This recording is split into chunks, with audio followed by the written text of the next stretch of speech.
What's going on, YouTube? Jeff coming at you. This time from my dungeonous lair in my basement, the new Molinelli Garage Workshop, unfortunately. But, on to some projects, shall we? Today's project is going to be a good one, a cheap one, and hopefully a very effective one. I was starting to drive the 94 Integra, and the thing is sloppy. Sloppy jalopy is what I'm going to start calling it. Shifting gears, everything. It feels like the engine's just gonna dislocate out of the car as you're heading down the highway. And at first, I thought just a bad motor mount, so I revved it up outside of the car, and yeah, you could see the motor moving around a lot. And it looked like just the passenger side motor mount, which is or driver side motor mount, which is pretty common in Hondas and stuff. So I figured, okay, have to replace that. And while I was installing a cold air intake on a piece of crap car, because that's normally what you do, getting ready for autocross, I noticed that my transmission torque mount, I think that's what they're called, bolts to the side of the transmission and then goes to a rubber bushing mounted on the frame of the car. It's completely deleted, gone. Don't know where it went. And my rear engine mount, the one that faces on the back side of the firewall, basically non-existent. And same with the driver's side engine torque mount box. The rubber is all completely deteriorated. And Rock Auto and all the locals and stuff want like 50, $60 a mount. And for a cheap beater of what it is, it's just not worth it. So I had always heard on the internet of making your own polyurethane bushings out of like 3M window weld and stuff. Always wanted to try it. Then I started looking around and seeing that 3M window weld was like $30, and I may need 2 tubes, and that's $60, and still that's too much money for me. So I went even the cheaper route. Started looking on the old Googles, and people were talking about PL Premium's construction adhesive. I think it's made with polyurethane. Can't really see it anywhere. Oh yeah, there it is right there. 100% polyurethane. Boom. Race car mounts. What? So I went to the scrapyard and picked up the mount. So this is the torque mount. This bolts to the tranny. This mount, I guess it goes like that. Oh. This gets mounted up into the frame of the car. So I was missing all this. I was missing this, missing the part that bolts to the transmission. So I picked this up for $5. I also picked up a rear motor mount. And she's all deteriorated and shot. So what the guys do is they take new mounts and they just fill all the cavities here with the 3M window weld and stuff. And it just stiffens up the mounts. Makes them last a lot longer. Really helps with just getting the power down to the pavement with torque and everything like that. When you have a lot of flex, you lose a lot of power that way. And honestly, with all my mounts shot in the car, it feels like the wheels almost want to do this. Also because there's no sway bar end links and stuff. This car is just riddled with a whole bunch of problems. But back to the problem at hand here. We're taking crappy mounts. We're making them good for as cheap as we can. And since I haven't done any videos of me actually working on things, more of just a dip, dip, dip, dip, I figure I'd just give you a quick little how-to, even though I've never done this before, so I'll probably just screw up on the camera and you guys can just come along for the ride. So things we're going to need are completely old and deteriorated and absolute crappy mounts. Totally joking, don't be like me. If you want to do this upgrade, just go get brand new mounts and grab the proper stuff and do it right if you want to have long-lasting mounts. But if you're super cheap, then you can do it my way too. And I'll let you know in the upcoming weeks how this goes. So, we got crappy mounts here. We got a couple of tubes of our 100% polyurethane. We got a wire brush because we're not animals here. We're going to try and clean up some of the rust on here and maybe give it a little special makeover. Maybe. Got some sandpaper. Caulk and gun. Cheap little rag. I get these. They look like shop towels, but they're not. They're from the dollar store. You get a roll of them for like $1.99. Got an Olfa knife, gloves, masking tape, some type of cheap plastic spreader upper, and a can of brake clean. Okay, so first things first, what we're going to want to do, and I'm just going to go ahead and I'm going to do this mount for you guys. I want to get off some of the loose particles and rust and stuff, right?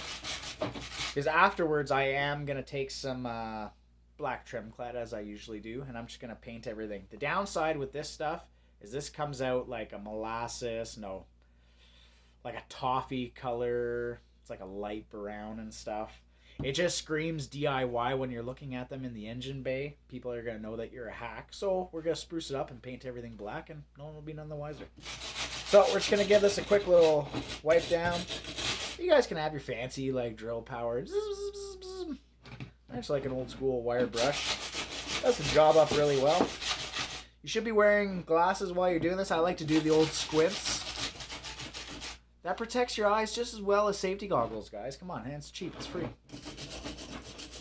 The old Ray Charles effect. So we're just going to give her a little spritzer here, Don't get into the rubber too much. You don't want to break what's already broken and stuff. I'm just trying to knock some of the loose rust particles off, right? I got autocross coming up in like 3.5 weeks and stuff, and I have no mounts whatsoever, so I'm trying to do this as cheap as I can, but also looking for a huge improvement. And honestly, I think this is going to be a huge improvement. Like heck, it already looks like so much better. Now I just start cleaning up all the crap and stuff, right? Nothing too crazy. It's a cheap beater. Yeah. Looks good enough for the girl that I'd eat. Okay. Like to get a drop a glove. Get our gloves on.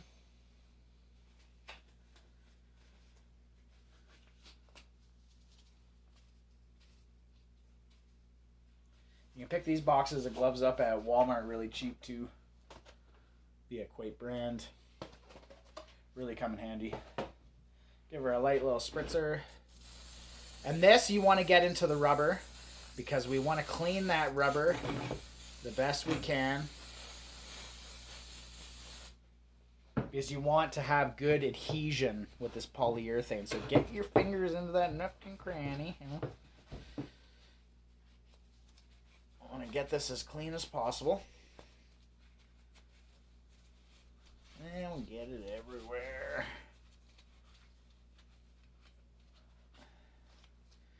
Yeah, don't be afraid of that brake clean wall. Be afraid of it like splashing into your eyes, which if you're like me, that happens like on the regular. And if my girl's watching this, I'm sorry. I don't know where my safety glasses are right now. We'll just do the old squint, right? Keep us safe, right? It's perfect. The squint works every time. As long as you do it.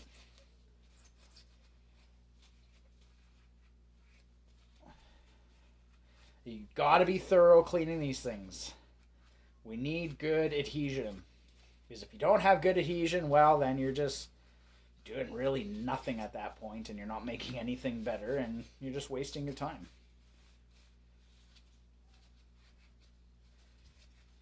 And honestly, I've never done this before, so, I don't even really know what I'm looking for. But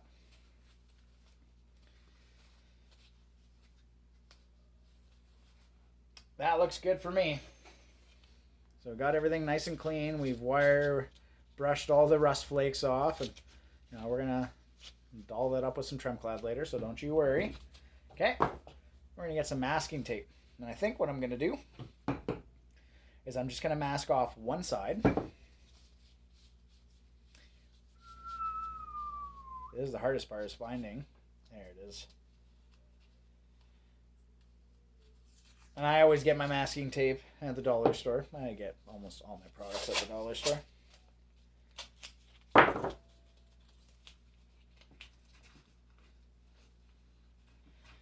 going to tape off one side. And the tape should stick well because, we cleaned everything with brake cleans. So.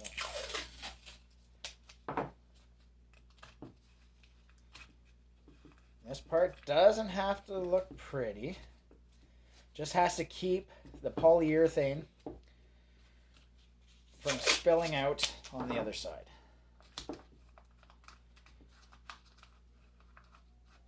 There's another thing we don't want. Like, what we're trying to achieve here is while we're getting the polyurethane squeezed into these voids, we don't want air pockets.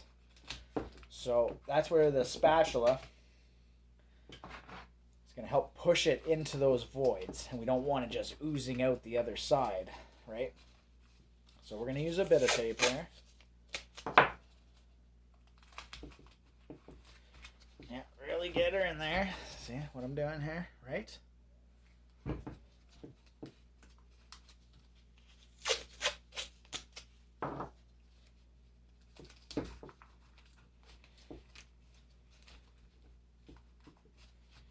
Okay, so we got the one side taped up. We got access. What we're going to do is we're going to fill this void. We're going to fill this void here. And we're going to try and smooth it out. I don't know how well that other side's going to look. Hopefully it doesn't look too janky. You can see the tape. I don't know. I don't have good lighting back here. You can see the blue a little bit. Okay, so we're going to push the polyurethane right to that other side. Okay, so brush out of the way and stuff. We got our Olfa knife. We're going to cut a good size hole in this thing. Oh. And of course I have an absolutely crappy blade. Okay, that looks good.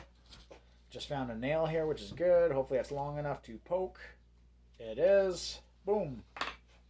That's done. Grab our old caulking gun. Okay. Load this up. Let's get at it.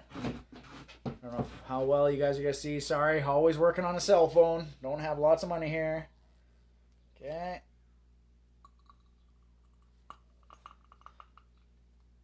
Here it comes.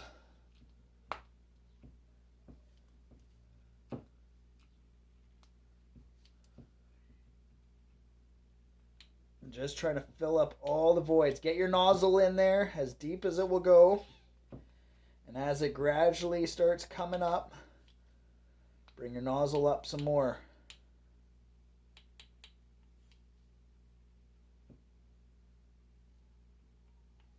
And keep the nozzle in the polyurethane. That's going to help create less air bubbles if it's always submerged. Okay, let's get in here now.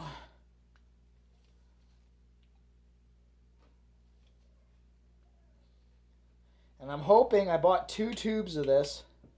I'm hoping 2 tubes will be enough to do all the mounts in the car.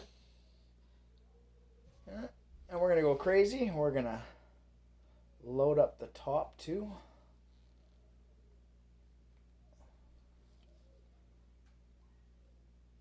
And 2 tubes might not be enough because it feels like I'm already running out. Okay.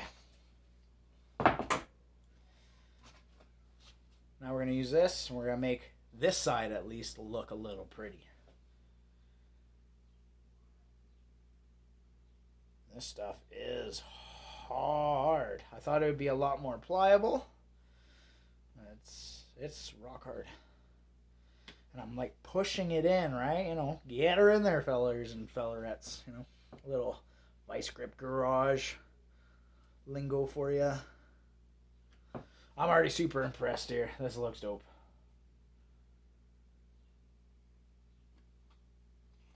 Listen, guys and gals, anybody can go pull their wallet out, go to Summit, go to Mopac, go wherever, and just buy and piece together a race car. What separates the men from the boys is doing stuff like this. And I don't care what you say. This is awesome. This is putting a way bigger smile on my face than if I were just spend $300-400 and order a full set of like energy suspension, polyurethane, bushing inserts and stuff like that.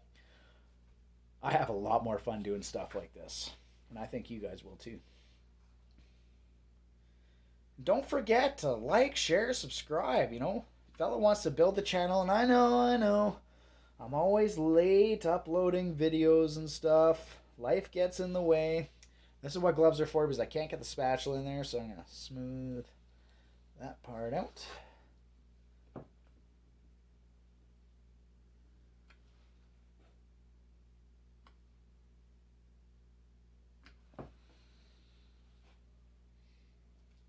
Can you see the smile on my face? I'm pretty happy about this. I don't want to move it too much. There we go. I've used PL in construction years ago, and usually 24 hours and it would be cured, but I've heard a lot of guys talk about let this sit for as long as you can. So I'm going to give it a while. I'm going to give it a few days to maybe even a week. Let this cure. Yeah, I'm going to go ahead and do this mount next. Thanks again for always staying tuned, and wish you guys nothing but the best. Get out there, enjoy those projects. Get out to the scrapyards, get used parts, refurbish them, give them a little rebuild spray and stuff. Don't be afraid to get your hands dirty and just get those cars back out on the road and have some fun. Like, share, subscribe. Stay tuned for more.